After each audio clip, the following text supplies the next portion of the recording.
What is going on, guys? This is Ben here, bringing you another Clash Royale video. In today's video, we're going to be going over all of the 6 new cards being added into the game in the next update. And I do want to mention this first, though. Any of the stats that I say in the video are subject to being changed when the update actually does drop, because the stats are coming from the developer build that we were playing on. Just giving you guys a heads up, but let's get right into it. First up, we have 2 new legendary cards, which is a new rarity being added to the game. The first legendary card is the Princess. The Princess is a long-range sniper that can shoot her arrows halfway across the map.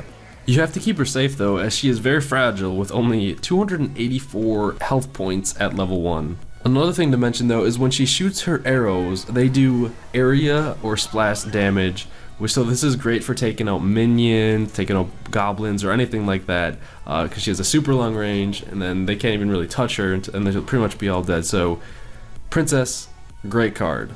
The second legendary card is the Ice Wizard. The Ice Wizard is also 3 elixir to drop, and when he attacks enemy troops, he slows down their movement speed. He doesn't deal as much damage as the normal wizard, but with his slowing effect and his low elixir cost, I think he might be a better choice than the normal wizard.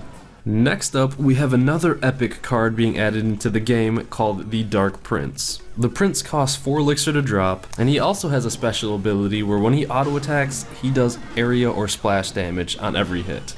So this is great once again for clearing like minions, goblins, or whatever, anything on the ground that he can touch. Although he does do about 2.5 times less damage per hit than the normal Prince, I still think he's a great option because once he gets his speed up going just like the normal Prince, he does double damage. Lastly, he has a shield that has its like a hit points of its own, so they have to break his shield before they can actually start dealing damage to him. So the Prince is great, like honestly, can get rid of minions, can get rid of anything that's pesky down there, and then if you drop another Prince behind him or a real Prince behind him, oh baby, look out.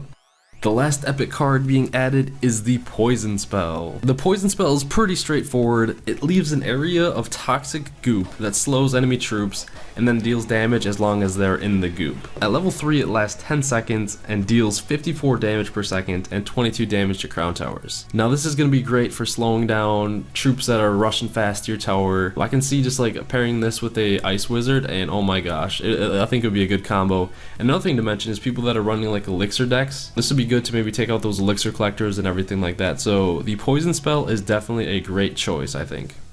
We also have one rare card being added, and this is a monster. This card costs 10 elixir to drop, and it is the 3 Musketeers. This is the first 10 elixir card of its kind, and basically, it's as the name implies, you get 3 individual Musketeers dropped at once. That's a huge elixir cost there, but the reward can be amazing because these Musketeers deal a ton of damage, or a single Musketeer on their own deals a ton of damage.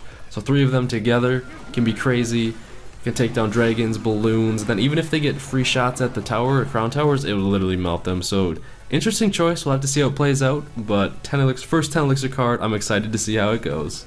And lastly, we have one common card being added, and that is the Royal Giant. Now the Royal Giant is basically just like the normal giant, but he's range here. He shoots out of his cannon. He doesn't have to walk all the way to the crown tower to hit it, so he can shoot. And this is interesting because now you can drop your giant maybe right it down the lane and automatically get damage onto a tower because he only has to walk a few steps.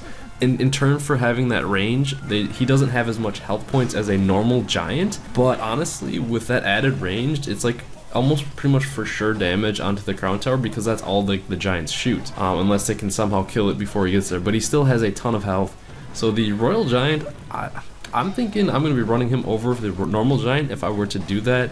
Let me know your thoughts on that. I'm so curious. This is one of the cards where I was like, oh my gosh, that's actually pretty good because you can pretty much get guaranteed tower damage, and then you can still drop troops behind him. He is 8 elixir though, so that is quite a bit. That's almost like a golem, but we'll still have to see how it works out and see what strategies myself and you guys can come up with. Well, there you guys have it. That is the look at all of the new 6 cards being added into the game. I showed you guys some gameplay on them, gave you a little bit of stats, and then gave you my thoughts on some of them. I'm curious to hear what you guys think. What do you guys think is going to be like the best card added? What are you most excited for? I'm I'm mostly excited for the princess. She and the royal giant. Like honestly, like the princess with that long range is just gonna be crazy. She is really weak though, but other than that, I'm really excited for her. Last thing to mention here, I will be covering pretty much everything once the update does drop for Clash Royale, so stay tuned, subscribe to the channel, watch out for those videos, and make sure to leave a like if you guys enjoyed this video. And as always, don't forget to subscribe for more Clash Royale videos not already. Hope you guys have a wonderful night, and I'll see you guys later.